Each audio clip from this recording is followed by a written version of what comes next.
Tuko maeneo ya Kijabe and of course tumekuja kwa ajili ya work ya people who are able differently, lakini miongoni mwa watu ambao wamehusika sana kwenye hii shughuli ni Daddy Owen mwenyewe. Tupo na Trudy, tuko na Tumbili, tuko na Sauti TV, tuko na BTG na pia tuko na SPM Buzz. Vipi? Poa kabisa. Kwa salama? Nashukuru. Good to see you. How are you doing? Mimi niko mzima kama kawaida. Niko mzima kabisa, vinaniona niko fresh. Yeah. Tumeona watu wakitake place ama take part in a walk. Tukaona watu pia wamepanda miti. Pengine unaweza kutujuza kwa faida tu ya mtazamaji, what exactly has been going on today? Today imekuwa siku poa sana, inaitwa Ability Walk. Ability Walk is more about creating awareness kwa watoto wamezaliwa na disability and just sensitizing the nation and even the people around hapa Kijabe kuambia that mtoto akizaliwa na any form of physical disability, most of these physical disabilities can be corrected when someone is still very young. More than 80% can be corrected when someone is still very young. So in information watu wengi wajuangi huku nje. So walk per se kazi yake inakuanga ni create awareness. So that was the awareness today. Na pia kusaidia in fundraising. Kwa maana pia watoto wakileta kwa hospitali kama hii ya Kiwa Hospital wanahitaji kufanyiwa surgery. And surgery, of course, all of us know surgery is very costly. But at the end of the day, when all of us come together through donations, through well wishers, inakuanga mzuri sana because wase wakisha give hizi pesa zote zo tumwa direct to the hospital and these kids wanakujanga wanapewa surgery and their lives are transformed. Like even their future is really transformed. Watu wengi ambao pengine kwenye familia zao they tend to have watoto ambao wako disabled, sometimes they tend to shy away from kuwaleta kwenye limelight, kuwapeleka hospitali wakiwa na hofu kwamba pengine hawatatibiwa, ama pia wana hofu kwamba we don't have enough funding ya kupeleka mtoto afanywe surgery. Watu kama hao utawaambia nini? That's one of the biggest challenge, but that's a very good question because one of the biggest challenge that me face because through my foundation, Malaika Disability Foundation, my work by then kuenda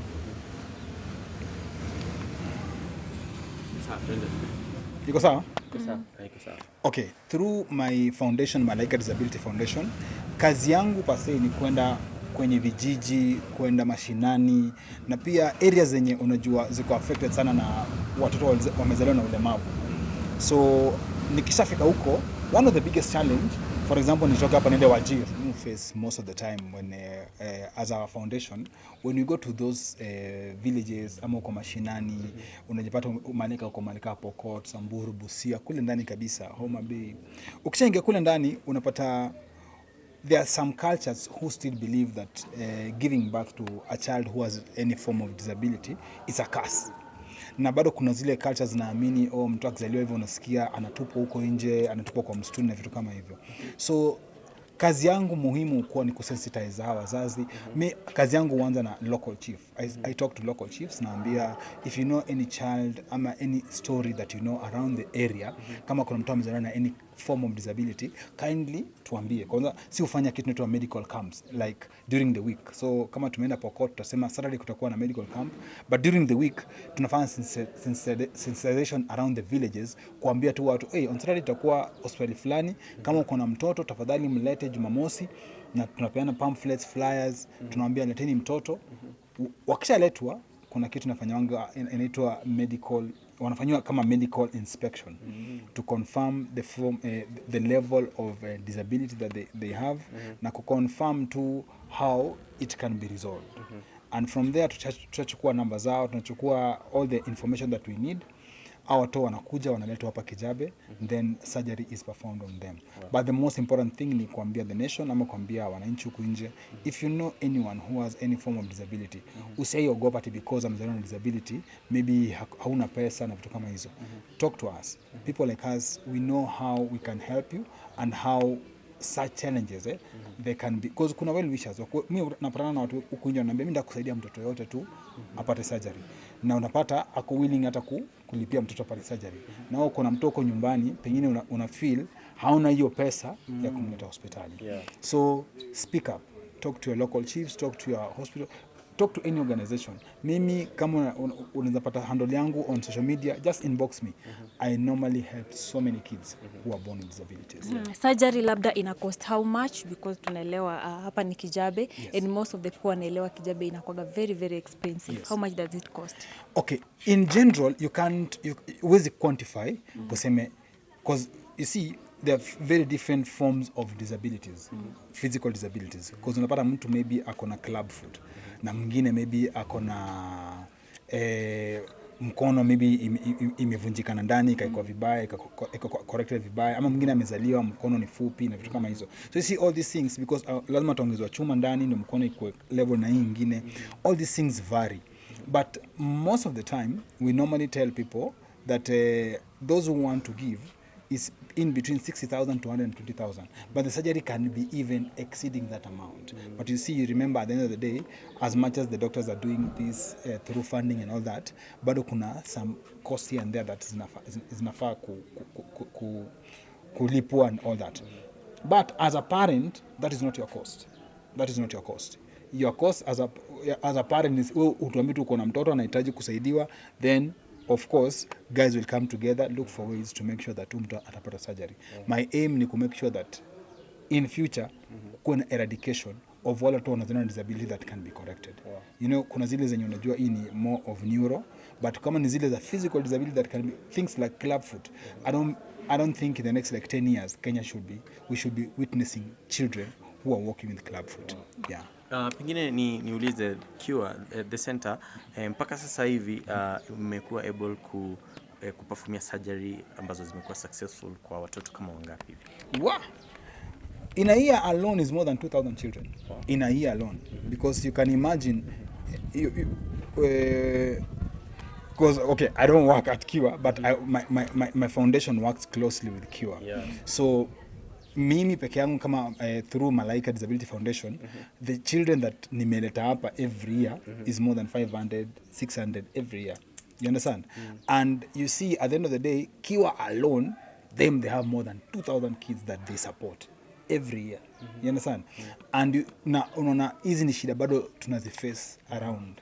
So when you travel ukienda huko nje mashinani kabisa, you'll find most of these kids na sometimes you can't even blame the parents because unapata ana information na pia anaogopa the stigma na pia the parent mwenyewe unapata at the end of the day akona a lot of responsibilities to do as a parent, because unajua sometimes unasemanga ati huyu anachukua watoto amewaficha amewafungia na ameenda but if you go to those women waanze kuambia stories zao, mtu anakuambia mimi nafanya kazi ya kibarua na huyu mtoto nikimwacha nje haezi jitegemea, unaelewa, inabidi nimfungie kwa maana siwezi shinda, huyu mtu anahitaji lazima I must take care of the child 24 hours. Yes. But sasa hata kama na take care of the child niko na watu wengine kama 5 na lazima wakule na mimi peke yangu na lazima nifanye kibarua na nipate unga. So you end up understanding some situations. I don't advocate for it,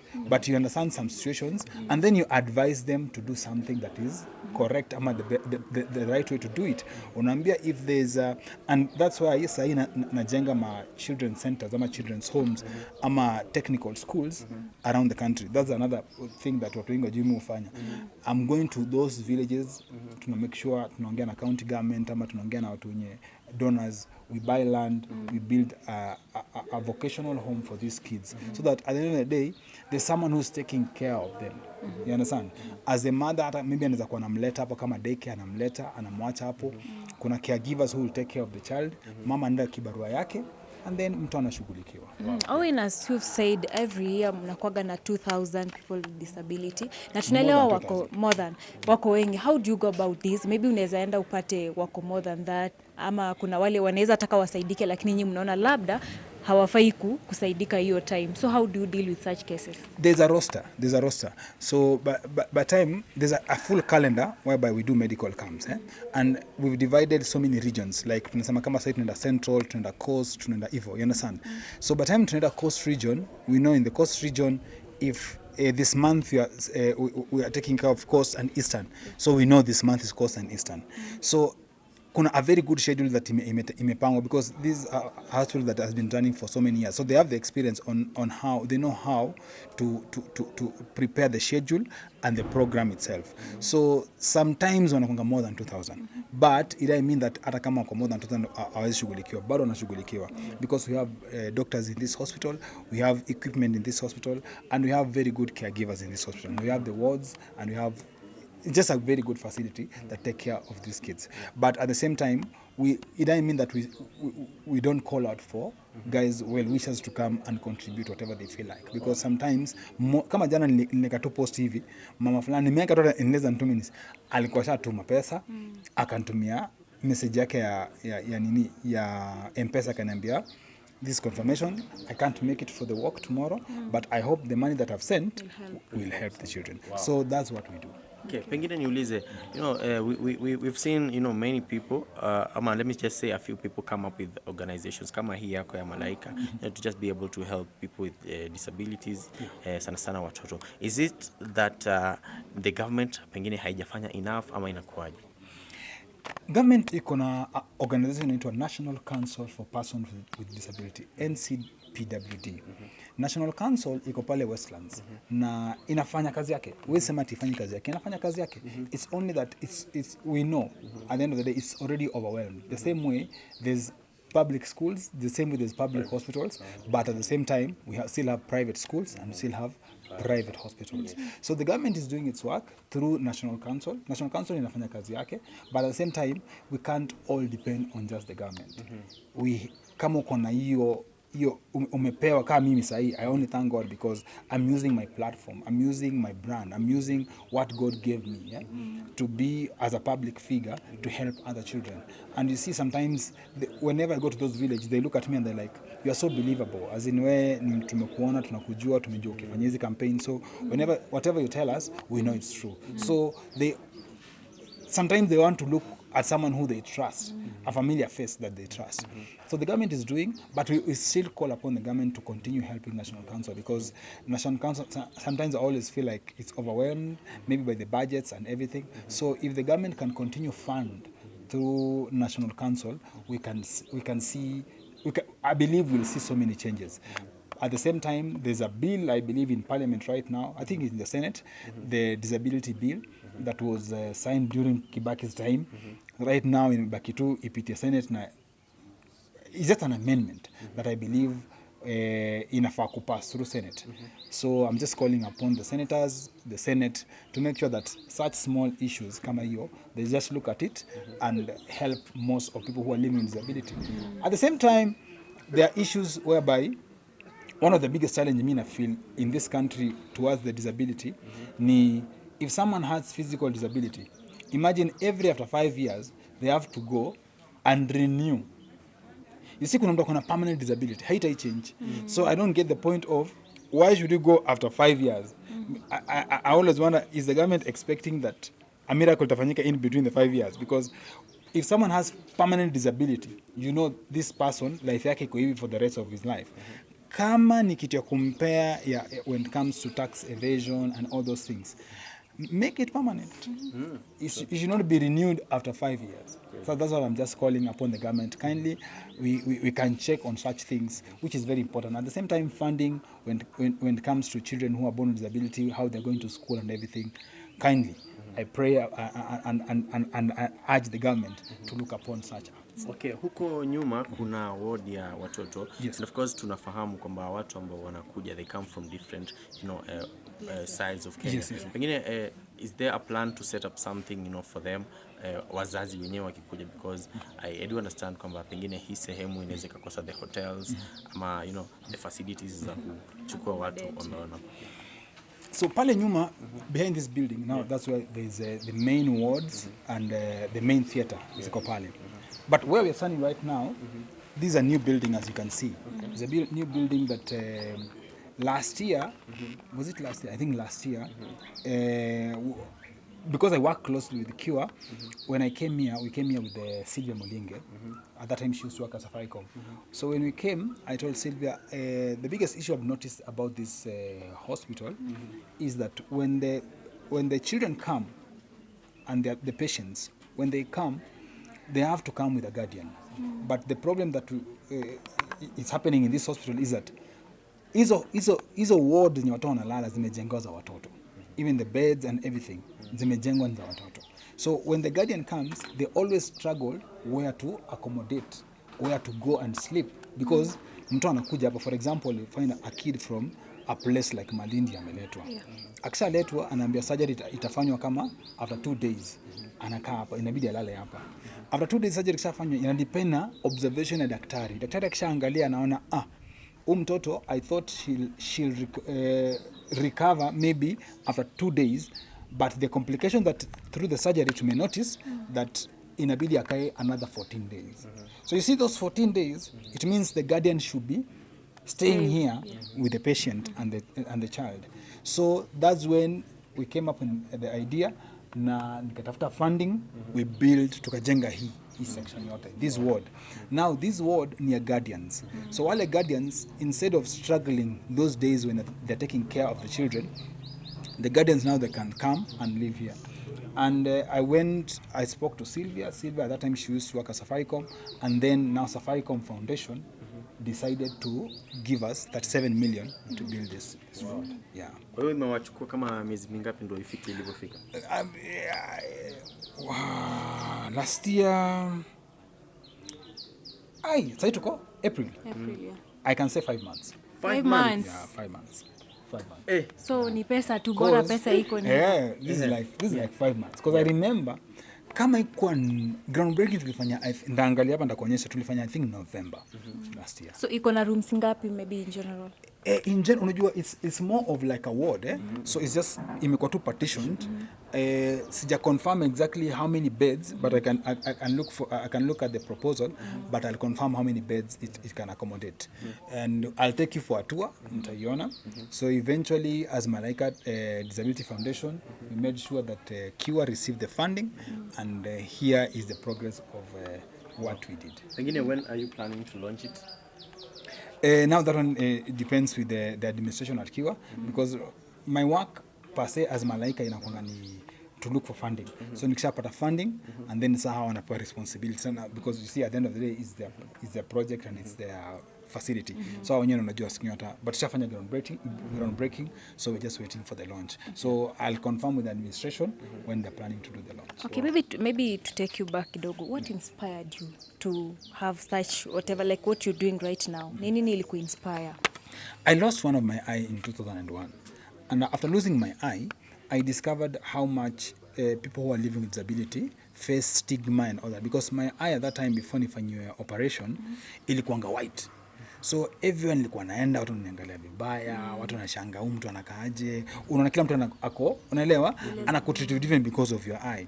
So mimi nikajiuliza, imagine mimi ni macho tu na ni jicho tu moja, na nikaenda hospitali nikafanya operation, ika kama iko poa, haioni lakini inakaa inaona.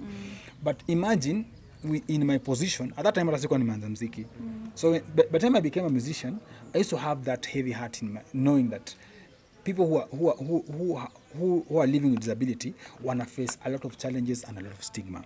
So that thing really inspired me, and by the time I knew God has blessed me to a level whereby I can transform lives, I can connect people with such facilities and such programs, I was like, why can't I do it? So in 2012 is when I launched my foundation, Malaika Disability Foundation. By that time it used to be called Malaika Trust, and I started by doing an event called Malaika Tribute Awards, whereby we used to award people who are living with disability who've done great things despite their challenges. Okay. Yeah. Are you looking forward pengine in the future kuzirudisha? Yeah, I think this year lazima nifanye December 3rd. Wow. Yeah, December 3rd. Because ilikuwa inasaidia watu wengi sana. You see, it's only during COVID ndio kulikuwa nayo shida, and then tukaifanya tena. I think last year but one tukafanya nyingine. The aim is mostly just to award person who are living with disability who've done great things in the society. Unaona kama caregivers, mtu anajitolea kuja kufanya kazi kwa hospitali na halipwi. Unaelewa? So mtu kama huyo, we award them, we give them 100,000 just to say thank you for the good work that they're doing. Kuna watu unapata mtu wako Kibera amechukua nyumba yake, ameweka watu wa disability, mwenyewe anatafutia chakula, vitu kama hizo. Watu kama tunatafutia 100,000 tunapatia a check and a trophy and a certificate just to recognize. It's not a competition, it's just, that's why it's called a tribute awards. We just pay tribute for the work that they're doing. Wow. Tukimalizia tu pengine kwa mtu ambaye anataka kuchangia, to help, what is the number to call, what is the pay bill, what is the till number, and all those necessary details kwa mtu ambaye pengine anataka kuchangia to fund, kutuma funding yake, na pia kwa mtu ambaye anataka usaidizi, what is also the number ambayo unaweza kupiga? Okay, ndakupatia the paybill number, itakuwa hapa chini, itakuwa hapa chini kwa screen, the paybill number. At the same time you can visit ukiangalia page yangu ya Instagram ama any of my platforms, you can inbox me. At the same time kuna page ya Malaika Disability Foundation, inaitwa Malaika Disability Foundation on Twitter, Instagram and Facebook, inaitwa hivyo. And then pia kuna page ya AIC Kiwa, inaitwa AIC Kiwa Kenya, on Twitter, Instagram and Facebook. You can just visit their platforms, and if you have an issue, just most of the time by the wase will respond immediately when it comes to things about disability. Hata page yangu mu respond immediately, isipokuwa tu kama umetuma vitu vingine na mimi, lakini kama umetuma disability I'll respond. Yeah. Swali tu la mwisho la kitani. Issue ya kupata ya kuoa ilifikia. Sasa Kienyeji. Maybe amepata na tujui. Ushapata na utuambie. Kama sasa amechange, ametoka kwa Ama sasa amechange. Unajua for now niko busy sana. For now niko busy sana. Nashughulika kidogo, unajua kwa nini nasema hivyo? Niko busy sana. Sasa niko busy sana, kuna vitu mingi nashughulika nazo. Muda na wakati utawadia, nitawajulisha. Lakini hivi sasa niko busy. Niko celibate mbaya. Mbaya, mimi niko single. Tunaingia Julai. Baridi Wacha tuone ikifikia Julai. Siwezi ongea sasa hivi kwa Julai inawaka. Unajua sasa Julai inawaka, unaweza sema anything. Wacha Julai ifike alafu tutajua. Asante sana. Nashukuru sana. Thank you very much. Thank you.